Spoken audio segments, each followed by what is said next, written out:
Sadhguru Jagi Vasudev is a realized master, mystic, and yogi. He has shown the way for people to attain to their natural joy and to live life with experience from one's own inner nature. His presence is filled with grace and compassion.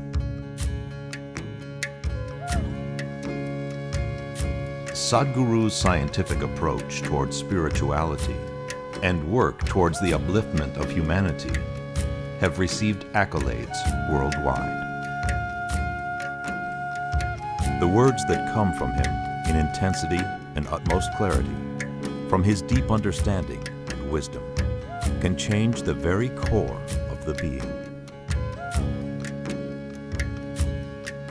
Belonging to no particular tradition, Sadhguru incorporates what is most valid for the modern person from the spiritual sciences.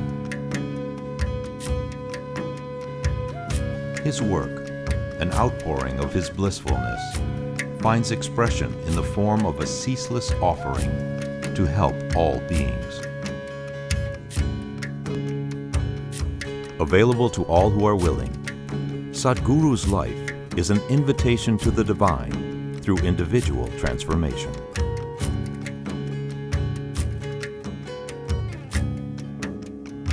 Welcome to the silent revolution of self-realization.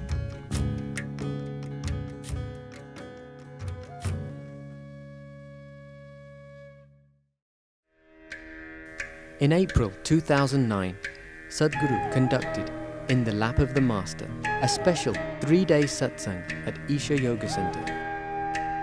Music by Sounds of Isha set their very own tone, while an array of cultural programs added color and flavor.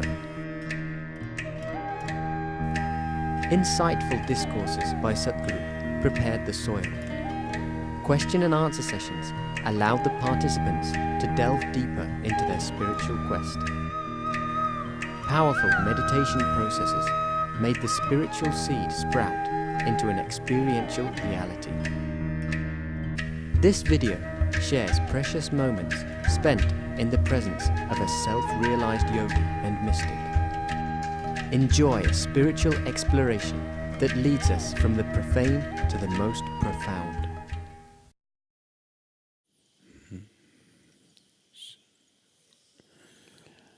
Whatever the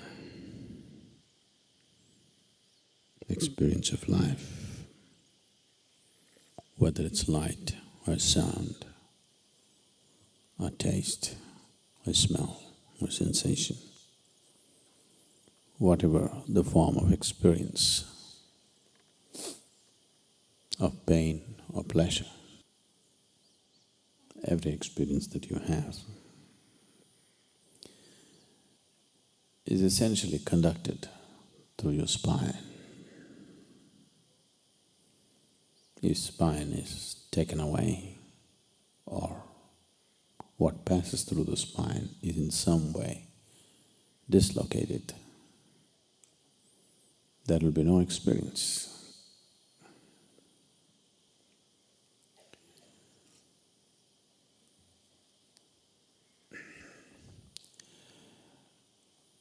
We've always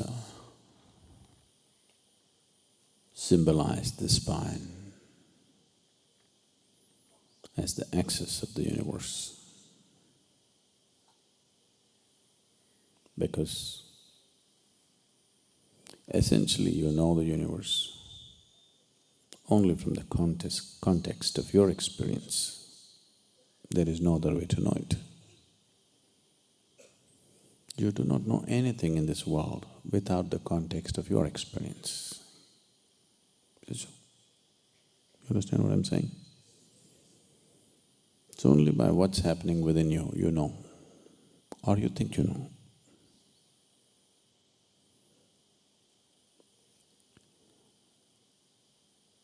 Because you know the existence only by the context of your experience, and the basis of your experience is what is being conducted through your spine right now. Spine is seen as the axis of the universe. Today we know that the whole solar system is just a small blob in this cosmos. Tomorrow morning, if this whole solar system evaporates, there'll be no great vacuum, just one little empty space. The rest of the cosmos will not even notice it. That's how insignificant it is. So, in yoga, they went to a different dimension and said, your spine is the axis of the universe. They are not saying this because they believe that you are in the center of the universe. Because you are capable of knowing the universe only from the context of your experience. And the basis of your experience is in your spine. If any individual has to truly determine the nature of his experience on this planet, 100%, then having a little bit of mastery over the spine becomes essential. Only that one who anyway determines the nature of his experience would dare to explore the full potential of his life because he wouldn't hesitate to step into anything.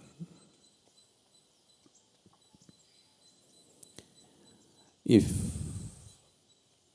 your experience is determined by anything other than yourself, naturally you'll try to avoid a few things and go after a few things. Whatever you consider as those which instigate or stimulate pleasant experiences, you go after that. Whatever you think will create unpleasant experiences, you'll go away from that. Once this division happens in your consciousness, that you divide the existence into two, knowing the ultimate unity becomes unnecessarily difficult. Why so much stress and joy, love, blissfulness is simply because of this, so that your experience is not determined by something else. Once, if you sit here and you think, this tree creates pleasant experience for you and that tree creates unpleasant experience for you, naturally you will never step in that direction, you'll only hang around here. That's what is happening right now. That's what is happening with every aspect of life. So once you divide the world, people have been telling you silly things that you should love your enemies. I don't know why you have to make your life so hard. First make an enemy out of somebody and then try to love him. It's very difficult. Isn't it very difficult?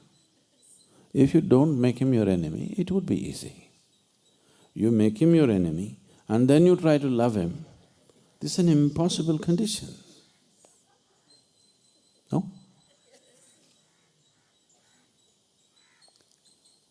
They always want to set impossible things for you so that you'll constantly go there. Let's look at the possibilities. Unless you do not divide the world, it's very difficult to embrace the world, isn't it? In your consciousness, if you divide that this is mine, this is not mine, then trying to grab everything is very difficult.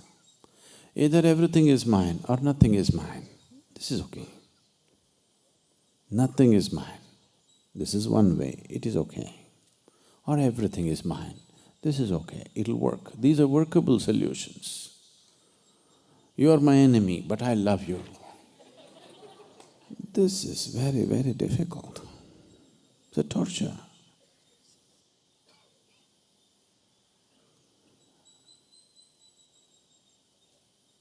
And the fundamental for dividing the world is somewhere one entity causes pleasantness, another entity causes unpleasantness within you. That's why you divide the world, isn't it? It is essentially a survival mode. You know if you go here, it'll be unpleasantness. You know if you go there, it'll be pleasantness. So slowly you start going there, not here. And after some time you cannot go there at all because you know the level of unpleasantness that happens within you. Only if you are determining the nature of your experience, you can keep it pleasant within yourself no matter where you are. If people cause unpleasantness, they can do it only around you, never within you. Once this freedom is there, it's only then you can truly be inclusive, otherwise you get stuck. Every little sound that you hear, see if you can conduct it through your spine. Everything that you see if you can conduct it through your spine. Right now, I'm speaking. The sound itself is not flowing through this wire, but in the form of electrical impulse, it is going through this wire, through the speakers, and boom. If I get this, that's not going to work, this is not going to work. Spine is just like this. Spine itself doesn't know anything, but it is conducting everything. Only the one who understands that all this bunch of wires out there can manage this sound properly, how it should be. We've been having some trouble, you know, because too many wires. Only if you understand every wire that's out there, you can manage this sound just the way you want it. Otherwise, in between so many things will happen. The same with this one. If you have a little mastery over how it's being conducted, then you can ensure what kind of experience you're producing for yourself. Otherwise, everything becomes accidental. Once the very experience of your life is happening accidentally, once your very way of being is accidental, if you're existing here accidentally, then that's like being a potential calamity, you know. Just the fear, what'll happen to me, what'll happen to me, destroys everything. The beauty and the gracefulness of being human will be completely lost once the fear of what will happen is there in my mind. You can… animals are doing quite fine. Lot of the temptation. Any number of philosophers have gone into the forests, watch the quiet, gentle, can't say gentle, the quiet natural life that animals are having. People have been hugely drawn to it, and they have tried to move into the forest and live just like them, simple. This draw is big time because of the chaos of human societies. But what you need to understand is, it's never going to work, because the sense of peacefulness that an animal has is coming from a certain level of unawareness, a certain level of unconsciousness. You cannot fall back there, do what you want. Do what you want. You cannot fall back into the unconscious nature of an animal. Nature has pushed you on into this level of consciousness. You try as hard as you want. You can try hard and become conscious. You cannot try hard and become unconscious, please see this. At least this much nature has taken care for you, that you can only move forward, not backwards.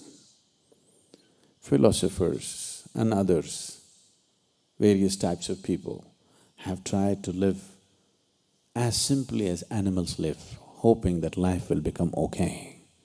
But it's not worked. It is not the complexity of external situation which is doing this.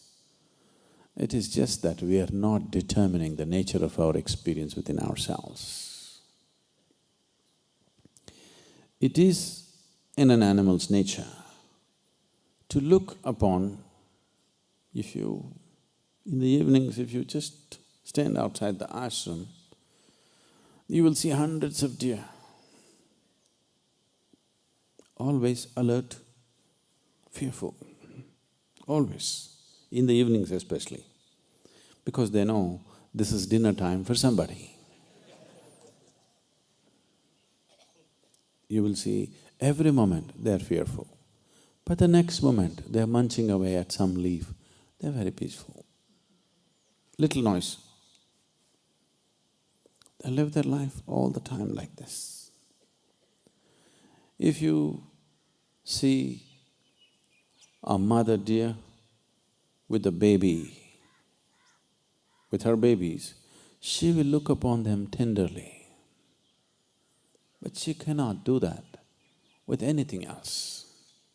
Unfortunately, most human beings also have fallen into that space.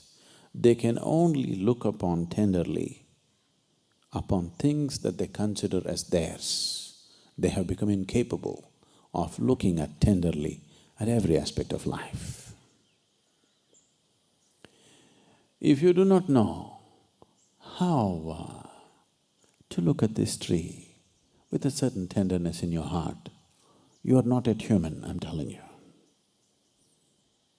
You're not yet human. If you cannot look at that rock with tenderness in your heart, you're not yet human. It's an evolutionary problem. I'm not blaming you.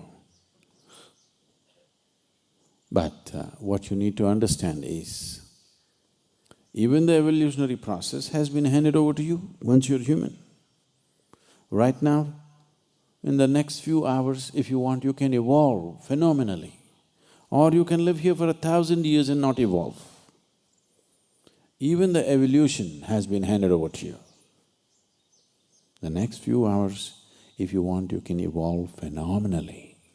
Or 10,000 years, you can remain stagnant. Both are possible for you. That is the beauty of being human, that it's possible. Human beings are not great, but they are a great possibility. Between the possibility and reality, there is a distance. Are we going to walk the distance? It's the question for every human being. Are we going to walk this distance, or are we going to spend our lives just like any other creature on this planet, trying to fall back into the peacefulness of animal nature, which is of no consequence, and you can never do it as good as the animals, I'm saying. You cannot be as peaceful as a cow, try as hard as you want. Yes? Can you? You cannot be. You may manage it, you eat, they're not serving today, but I think there's a restaurant open. You eat a lot of pongal, it does usually. You know why people in the south are so peaceful? You eat a lot of pongal. Very peaceful.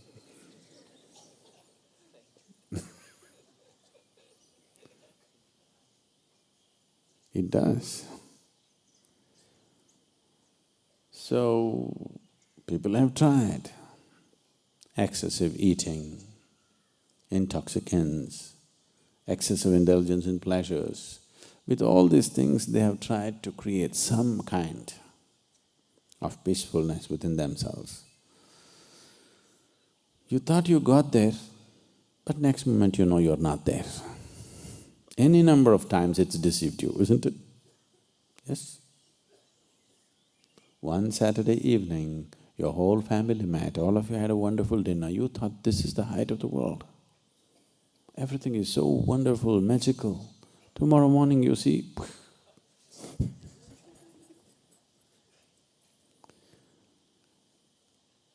not because there is something wrong with your family.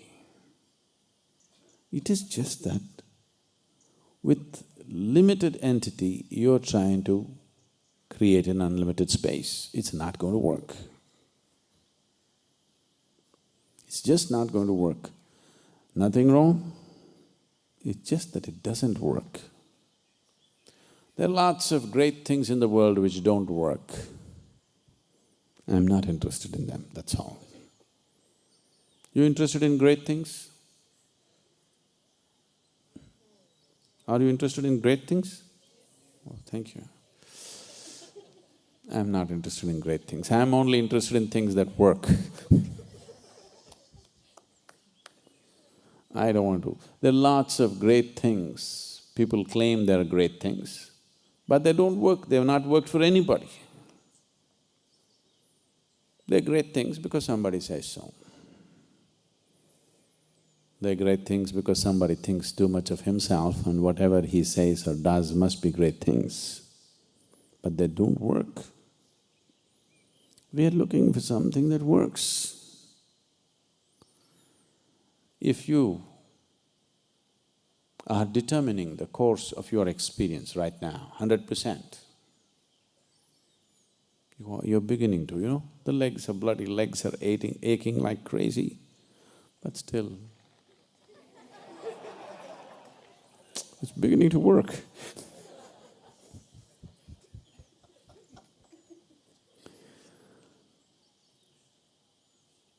If you are determining the nature of your experience right now, 100%, let's say, we'll assume that, if you are, then would somebody have to tell you, please create a pleasant experience? Would somebody have to tell you? No. So somebody telling you be loving, be blissful is all bullshit. Yes or no?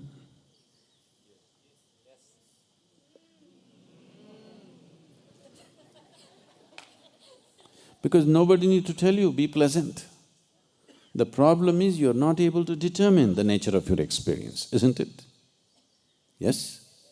The problem is you're unable to determine the nature of your experience for whatever reasons. If you could determine the nature of your experience, nobody has to tell you, be blissful, be loving, be happy, be this. This is all coming from, patchy ideas about life. You see somebody fighting, you say be loving. You see somebody unhappy, you say blissful. It's most insulting. When somebody is in a great state of unhappiness, going and telling, be blissful, is most insulting, isn't it? No? But these are all the great teachings on this planet, which have been on for centuries. These are all great things that have never worked. So, we are only seeing how to determine the nature of your experience. If you take charge of what causes experience within you, if you are in charge of that, I'm 100% sure you will make it very pleasant for yourself. And I'm also sure, if you are feeling very pleasant within yourself, you would be naturally pleasant to everybody around yourself. Can I trust you on that one? You're feeling wonderful within yourself. However everybody else is behaving, you are still magnanimous, aren't you? Have you noticed this with yourself? When you're very pleasant, somebody's getting excited, but it doesn't matter, you try to do your best. And when you're feeling very pleasant, your body and your mind will work at its best. Is that also true?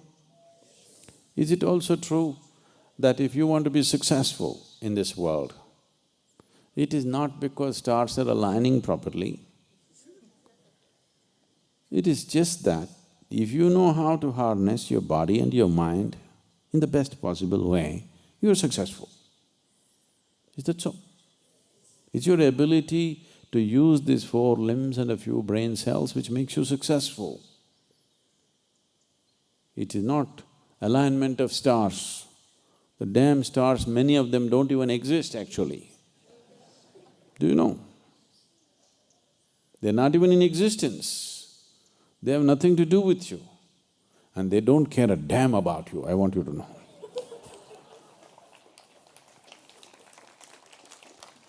Now because this kind of nonsense has been spread around, oh, the core of the universe is love. Love is a human emotion. Dogs and human beings are capable of being loving. The core of the universe does not need bloody love. You think it needs? You think the core of the universe need to be loving? No. It just has to keep the spin going. It doesn't need any love to do that. No, but even the atoms are bound by love.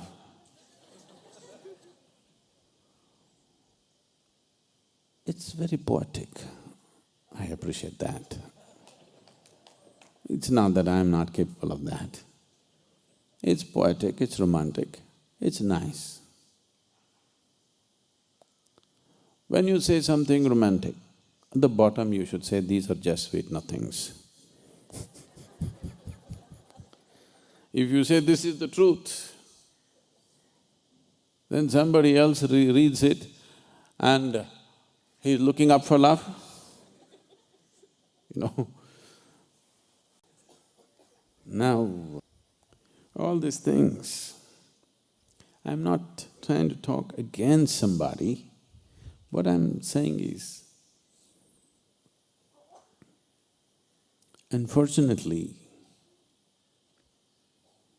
people have taken it upon themselves to confuse the humanity so badly about their own nature. See, it's very simple, it doesn't take any damn scripture or a guru to tell you this. It's very simple, whatever the nature of your experience, it's happening within you. Is it so?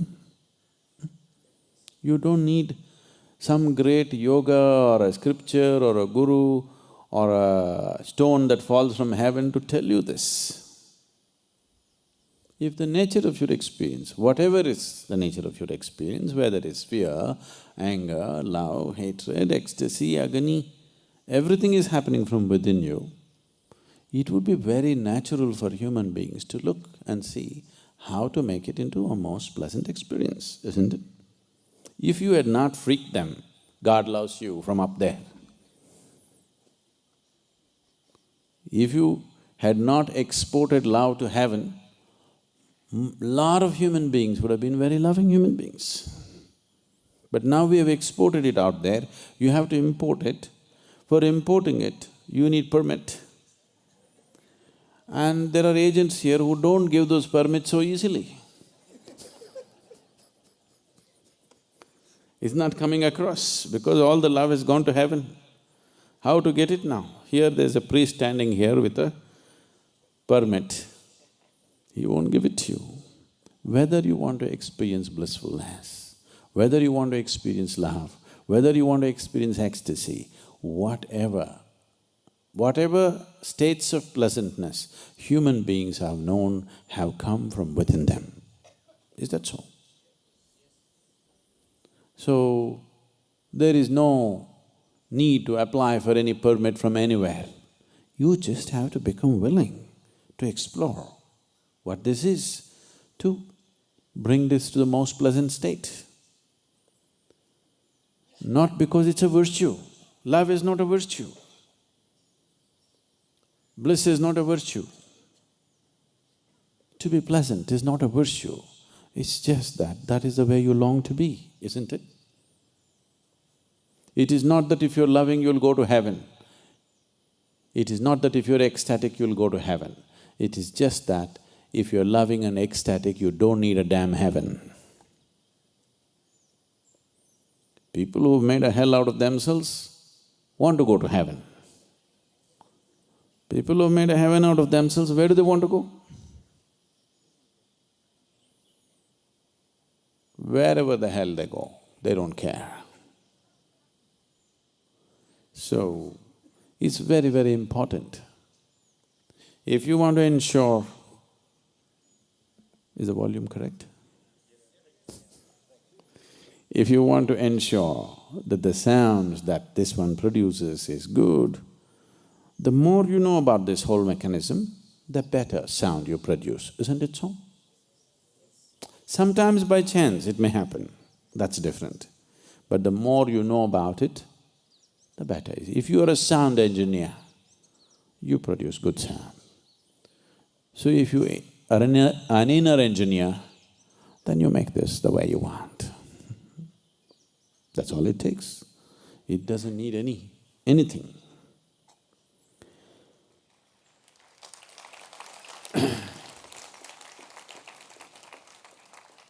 It is just that because it's in a different direction than the way you're constantly looking through your sense perception, you need help, maybe. Not necessarily, but generally, yes. You need a certain amount of help, but that's all. Grace is just that help, that it creates a conducive atmosphere to slip in. If any machinery has to perform well, people have started using these words everywhere these days. You need lubricants, some lubricant. Try to… whatever the great car you have, try to run it without oil. Not 10 minutes, it'll be ruined, isn't it? It's the lubricant which is keeping it going. All this great machinery, without that little bit of that thin film of lubricant, it's all destroyed in no time. Grace is just that little lubricant so that things happen smoothly. Now they've started calling it liquid engineering. Everybody started doing it. It's appropriate. It takes liquid engineering. So, this takes little engineering. Grace is just a lubricant. Without the lubricant, if you try to work, the friction, just the friction of life has destroyed too many human beings, isn't it? Yes? Nothing big they did. All they did was simple things. They were born which was not their doing, they didn't do such a big thing. That just happened. They just want to eat well, sleep well, fulfill their basic needs. This is all they want to do. In the process of doing this, how many human beings are broken and bitter and destroyed? Because no lubricant. Nothing wrong with them. They're trying to work their engines without a lubricant. That's all it is. Just see, even your cell phone is working because through thin air, they're conducting the sound for you, isn't it? We can just disturb that. You know those advertisements, hello, hello, hello, hello. You're seeing those things. Phones become like that because there is a little bit of disturbance. That's what is happening with this also. This is a far more sophisticated instrument than anything that you have seen. This needs a little bit of attention. If you pay attention, it pays off. Just pay attention to your spine. You are my perfect mirror, you show me what I'm not. In the endless pit of what layer and layer you peel off me. The pain it is, but the joy it brings. So thank you for showing me what I'm not, for showing me what I could be.